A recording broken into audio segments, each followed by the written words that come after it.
Hyzri Hamdi, Talla lindur më 1 i 1963, dhe ra në betej më 2 i 1998. Dëshmori Hyzri Talla ka lindur në fshatin Letanc të Besanës, ish Podujev, në një familje të shtresës së mesme. Arsimin 8 vjeçare e kreu në fshatin e lindjes, ndërsa shkollën e mesme, për teknik ndërtimi, e kreu në Besjan. Në vitin 1983, regjistrohet në Universitetin e Prishtinës, në Fakultetin për Inxhinieri Ndërtimi. Hyzri Talla, qysh në moshën e adoleshencës, është dalluar mes moshatarëve të vet për fizikë të lartë të fortë, fjalë pak, i durueshëm para vështirësive, besnik dhe tepër guximtar. Ngjarjet e fillimit të vitit 1980 e një hyzriu në zunë në vitin e 3 të shkollës së mesme, i cili mori pjesë aktive në to, duke qenë në krye të bashkëmoshatarëve, për vetë karakterin e tij guximtar. Edhe pse regjimi policor serb dhe ai kolaboracionist përdorën dhunë të egër kundër demonstratave të atij viti, në rinin e atyre viteve, në vend që të kultivojë frika, ndodhi e kundërta, populli u trimërua. Ato ishin vitet kur ky popull nuk donte të dinte se çfarë ishte frika. Aq më shumë të rinj, të cilët i entuziazmon dhe i nxit për të kryer vepra të guximshme, aktiviteti patriotik masiv. Kështu, në javën e parë të muajit maj të vitit 1981, një grup të rinj të shkollës së mesme ekonomike të Prishtinës, së bashku me ata të shkollës së mesme teknike në Besjan, organizojnë të parën organizatë ilegale të rinjve, me në krye Naser Grejqecin dhe Akile Dedincën, ku qysh të nesëmen e krijimit të saj u antarsua edhe Hyzri Talla. Fillimisht këtë grup ata e emërtuan Kosova në lëvizje, dhe pas 3 muajsh e riemëruan Kosova e re. Qëllimi i kësaj organizate ilegale ishte të grumbullonte sa më shumë të rinj rreth vetes, nga të gjitha shkollat e mesme të Kosovës, duke shfrytëzuar lidhjet farefisnore dhe njohjet e tjera, për të qartësuar dhe mobilizuar rinin kosovare për luftë të armatosur. Për arritjen e këtij qëllimi, vendosën të nxirrnin një gazetë ilegale, si dhe të botonin e të shpërndanin trakte të ndryshme, përveç propagandës gojore që do të bënin mes moshatarëve të tyre, por edhe me më të rriturit. Gjithçka do ta përgatisnin vetë. Duke qenë të vendosur në nismën e tyre, filluan me njëherë nga ndarja e detyrave, dhe, pas një viti arritën të nxjerrin gazetën e parë ilegale, që përgatitet dhe botohet në Kosovë, të quajtur Përpjekja, me 500 kopje, në shtëpinë e kryetarit të organizatës. Numri i dytë i saj doli në muajin korrik, dhe i treti në muajin gusht 1982. Botimi i saj u bë duke bërë bashkimin e mjeteve personale.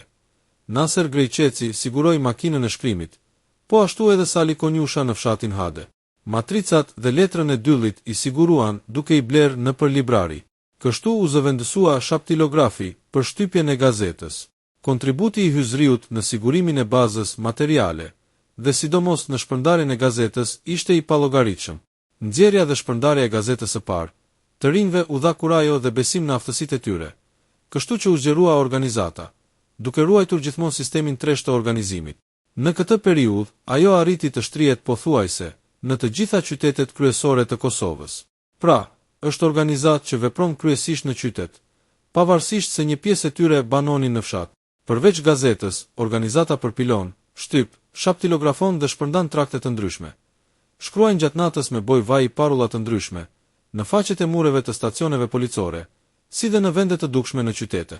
Si gjithmonë, hyzriu ishte në balë të këtij aktiviteti, si në Besjan edhe në Prishtinë. Përveç kësaj, ata të rinj udhëzonin dhe ndihmonin popullin se si të mund të kapnin stacionin e TSH-s dhe Radio Tiranën, regjistronin emisionet e tyre për Kosovën dhe i shpërndanin në popull, si dhe shumë aktivitete të këtij lloji, duke shfrytëzuar me zgjuarsi moshën e tyre të re, e cila nuk krijonte shumë dyshime te policia. Kjo organizatë e ul tempin e aktivitetit pas shtatorit të vitit 1982, pasi pjesa dërmuese e udhëheqjes së tyre shkoi në shërbimin e detyrueshëm ushtarak. Megjithatë, aktiviteti nuk shuhet, të cilin tashti e udhëhiqte Akile Dedinca. Në fund të vitit 1983, pasi kthehen shokët nga ushtria, rigjallërohet organizata, e cila në dhjetor të atij viti organizon konferencën e parë, të cilën e mbajnë në fshatin Hade, në shtëpinë e Shaib Grejqecit. Pas 3 muajve, ndodh arrestimi i pothuajse gjithë udhëheqjes së grupit, që njihen prej EU Pasollit, nga Bardhi i Madh. Nuk u arrestuan vetëm ata ilegal, që nuk njihen nga ky person. Hyzriu, mjeshtri i konspiracionit, nuk u arrestua, nga që nuk njihen nga EU-pi. I gjithë grupi u dënua nga 3.5 vjet. Më i mituri, Fatmir Humolli, deri 10 vjet, kryetari, i cili e mori tërë veprimtarinë përsipër. Hyzriu vazhdon të punojë në veprimtarinë e nisur, por tashti shumë më me kujdes, njëkohësisht ndjek studimet në universitet. Edhe në demonstratat e fundit të viteve 80, ai ishte një nga frymëzuesit e tyre. Kudo ku paraqitej rrezik, ai dilte në balë. Erdhën vitet 90. Në Evropën lindore filluan të fryjnë erat demokratike. Jugoslavia u detyrua të nxirrte nga burgu të burgosurit politik shqiptar, të cilët ishin me mira. Edhe ish antarët e grupit ilegal, ku kish bërë pjesë Hyzri Talla, dolën nga burgu. Qysh në takimin e parë me Hyzriun ata panë se ai ish bërë më i pjekur politikisht, më i matur, më i formuar si intelektual dhe i palëkundur nga idet, për të cilat ata ishin dënuar. Ishte bërë tepër bindës në argumente. Me një fjalë, ai kish marrë tiparet e një revolucionari të vërtet. Ati nuk i pëlqente politika e re, që tashti kishte filluar të quhej politika e rezistencës paqësore. Pas disa kohe dhe takimeve të herpasheshme, ata erdhën në përfundimin që u pathën Hyzriu, në Kosovë që futur tuta. Vendosën që të rifillojnë nga puna për të rikthyer në popull guximin, trimërinë dhe vullnetin e viteve të paraburgimit të tyre.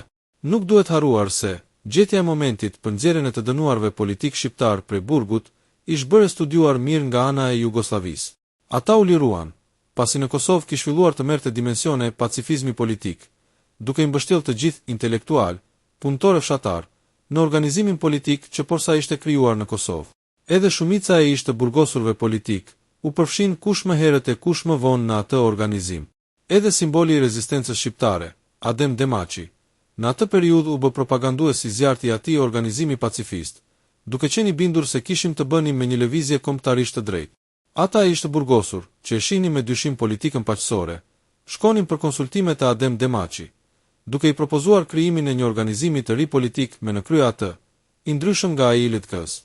Edhe grupi ilegal, ku bënte pjesë Hyzriu, i shkoi me këtë propozim bacës, që të kthenin në popull vendosmërinë dhe guximin e viteve 80, të cilin Hyzriu me shok nuk e kishin zbehur, përveç që ua përforconte edhe mosha e tyre e re. Ky qëndrimi Hyzri Tallës, i këtij intelektuali revolucionar, u miratua nga të gjithë shokët ilegal të idealit për të cilin kishin vuajtur burgje. Kish edhe të tjerë, në Kosovë dhe jashtë saj, që mendonin si ata. Mirë po, edhe i shteti Jugoslav nuk kishte ndenjur duar kryq. Gjatë viteve 80, ai u kish mundësuar shumë shqiptarëve të atij shteti që të shkonin në perëndim. Midis tyre edhe ishte dënuar politik. Atje shqiptarët, duke ndjer vete më të lirë, u rilidhen dhe zgjeruan organizimin e tyre, duke kujtuar se ishin jashtë vëmendjes së shtetit Jugoslav. Ato organizime kontrolloheshin në një mas, jo të vogël nga Udbja. Për politikanët dhe aktivistët ilegal në Kosovë, kjo doli e qartë ku në verën e vitit 1993, shpërtheu një valë e re arrestimesh në të gjithë Kosovën, nga radhët e LTK-s dhe LPK-s, ku arrestuan rreth 300 të dyshuar, por më shumë u godit zona e Llapit, 60 arrestime. Kësaj të fundit i arrestohet kryetari i saj, Hajredin Hyseni, ndërsa LTK-ja nuk kish më shumë se disa muaj që i shkrijua. Këto arrestime shkaktuan shumë dyshime, thënie dhe kundërthënie, akuza dhe kundërakuza mes këtyre dy lëvizjeve politike. LTK-ja akuzonte ilegalen e LPK-s në perëndim se ishte nën kontrollën e UDB-s, ndërsa të tjerët akuzonin thyerje nga tortura të personave të LTK-s që ishin arrestuar para tyre. Armiku i arriti qëllimit, përveç zbulimit dhe arrestimit të shumë drejtuesve të tyre, i vuri ato në luftë me njëra tjetrën, kontradikt kjo me pasoja. Historia ndoshta do ta thot një ditë të vërtetën ose jo. Antarët e ilegales, ku bënte pjesë Hyzriu, ndëruan bazat dhe u larguan në Shqipëri. Në Tiranë dhe në qytete të tjera, ata krijuan baza, duke u munduar të mos hetoheshin nga strukturat e atij shteti. Një pjesë të tyre i nxorri jashtë Kosovë, Hyzri Talla. Ai vetë qëndroi në Kosovë, pasi, si mjeshtër i konspiracionit që ishte, nuk njihej nga shumë ilegal. Më vonë ai shkoi disa herë ilegalisht në Tiranë, duke sjell edhe armatim në Kosovë. Gjatë viteve 1993-1996, kur organizimi i tij politik përqendrohej kryesisht te nxjerrja e revistës Çlirimi, Hyzriu shpesh shprehej i revoltuar. Nuk çlirohet Kosova vetëm me gazeta. Deri i do plumb. Ai ishte i vijës së luftës së armatosur. Në fillim të vitit 1996, Hyzri Talla ju propozon Avni Klinakut dhe Fatmir Humollit të organizonin një site luftarake ilegale në Prishtinë. Filloi nga organizimi, por aktivitetin luftarak e lanë për më vonë, pasi të vendosnin lidhje me organizimin e ri ushtarak, që porsa kish filluar të kryente aktivitete luftarake dhe politike me emrin EK. Ata vepruan me kujdes, se mos prishnin punë pa kontaktuar me Uçkën, pasi mund ta shfrytëzonte armiku dhe mund t'i fuste në vëllavrasje. Për këtë qëllim, organizimi I tyre politik nis me detyrë në Drenicë, me Hukën, I cili gjatë kthimit prej atje vritet në rrugë, më 30-12-1196, pa I sjell mesazhet e marra.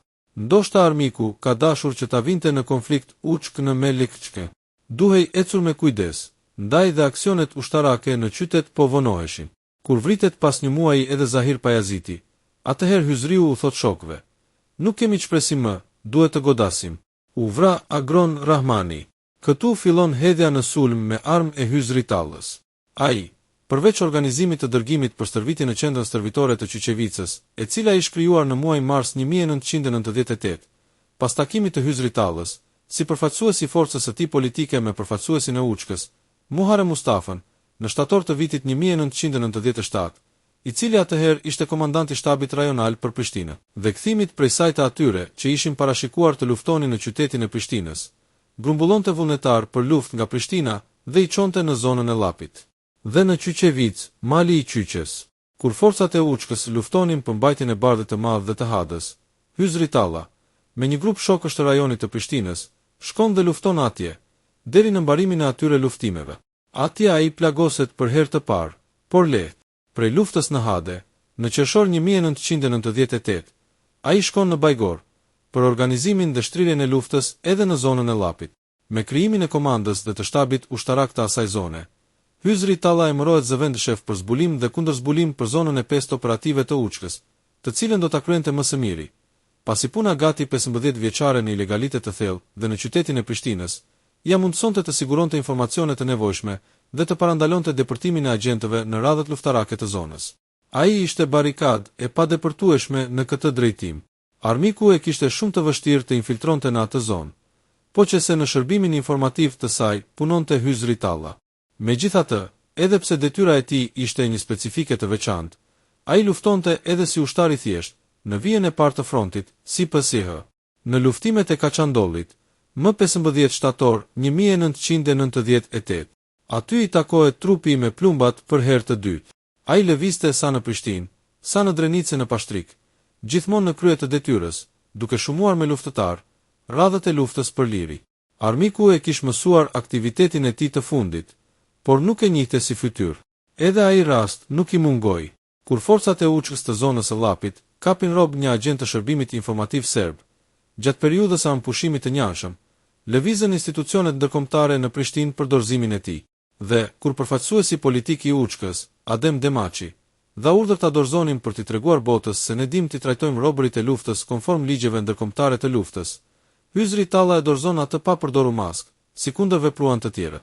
Ndoshta kjo pa kujdesi e vogël, e cila erdhi nga mosfrika e Hyzriut ndaj armikut dhe vdekjes, I kushtoi shtrenjtë. Lufta nuk mund të bëhet pa informacion. Ai është syri dhe veshi I reparteve dhe njësive luftarake. Po nuk e njoh armikun, sado mirë ti njohësh forcat tuaja. Humbje në luftë e këtë mundshme jo më pak se 50%. Zonës së Llapit I duhet të dinte se cilat do të ishin lëvizjet dhe veprimet e ardhshme të armikut. Pasi ajo zonë vepronte në drejtimin nga armiku, bënte të gjitha llojet e furnizimeve për luftën në Kosovë. Nuk ka burim më të mirë se kapja rob e kuadrove të tij të informimit dhe të komandimit. Kjo e brente Hyzriun. Duhej patjetër informacion. Mirë po të nisej vetë në të tilla misione, nuk e linte as komanda, por as detyra që ai kishte. Duhej të rrezikonte, por edhe të mos krijonte shqetësim te shokët dhe te vartësit. 30 nëntor 1998, Llapashtic. Atje ishte I vendosur shtabi I zonës. Vendosi të shkonte në Prishtinë për të kapur dhe arrestuar një agent tepër të rrezikshëm të armikut, I cili banonte në një shkallë me familjen e Hyzriut. Vetëm Hyzriu mund ta kryente atë detyrë, jo vetëm fal guximit dhe fizikut të tij të bëshëm e të fuqishëm, por edhe për shkak se ai e njihte mirë agentin dhe lëvizjet e tij. Si të justifikohej para komandës se duhej të shkonte patjetër në Prishtinë. E gjeti arsyen. Do të shkoj të pagëzoj vajzën e vogël, që por sa më ka lindur. Edhe I bindi, edhe si bindi shokët, por, kur ata pan vendosmërinë e tij, e lejuan. Ndëroi pistoletën me nipin e tij, Arben Tallën, duke I marrë pistoletën 15-eshe, dhe niset për në Prishtinë. Në shkuarje e shoqëronte Safet Talla. Mesditë, 2 dhjetor 1998. Hyzriu del nga shtëpia e tij, së bashku me shokët e tij të hershëm të rinisë të universitetit, ilegal, që vepronin në qytet dhe që kishin lidhje vetëm me Hyzriun, Afrim Maliqin dhe Ilir Durmishin. Ku do të shkonin? Sekretin e morën me vete. Sa enigmatik janë këta ilegalët. Kuptohet, armiku duhet të ketë qenë informuar në një mënyrë ose tjetër dhe i ka përcjell në vazhdimsi. Nuk kishin kaluar shumë minuta që dolën prej shtëpisë së Hyzriut, jo më larg se 200 prej saj, godite me zjarr, pa paralajmërim nga policia serbe. Vriten 3 dëshmor. Lajmi mori i dhen. Askush nuk e besonte se mund të vritej mjeshtri i konspiracionit, mjeshtri i notit, shahisti, intelektuali fjalëpak e punëshum, prindi, trimi, Hyzri Talla. Takimi të tretë me plumbat, këtë radhë nuk mundi t'i shpëtonte, duke krijuar një boshllëk të pallogaritshëm në luftën tonë çlirimtare. Ai ra 24 orë, pasi kishte kaluar 35 pranvera. Në varrimin e tij, në fshatin Letanc, afër Besjanës, erdhë me mijëra qytetar nga tërë zona e Llapit dhe Prishtina. Atë njihte i gjithë populli i kësaj zone. Dhimbja e madhe që ndjeu ai popull për vrasjen e Hyzrit Tallës i hoqi atij frikën e luftës dhe, duke marrë pjesë masivisht në atë ceremoni mortore, i thoshte armikut: "Prit, tash e tutje do të jenë me mijëra ata që do të ndjekin rrugën e Hyzrit Tallës." Dhe ashtu ndodhi. Nuk kaloi gjatë dhe në zonën e Llapit krijohet një brigadë e re, Brigada 153, dhe komandanti së cilës erdhi nga Tirana, oficeri Adem Sheu. Brigadës ju dha emri Brigada 153 Hyzri Talla, dhe të gjithë luftëtarët e saj e mbajtën me nder emrin e atij Trimi. Ajo brigadë, qysh në ditët e para të krijimit të saj, kaloi në sulme të përgjakshme me armikun, duke shënuar faqet e lavdishme të historisë sonë. Ajo brigadë e justifikoi plotësisht emrin e Trimit Hyzri Talla. Atë emër e mban sot edhe sheshi ku ai ra, në Prishtinë.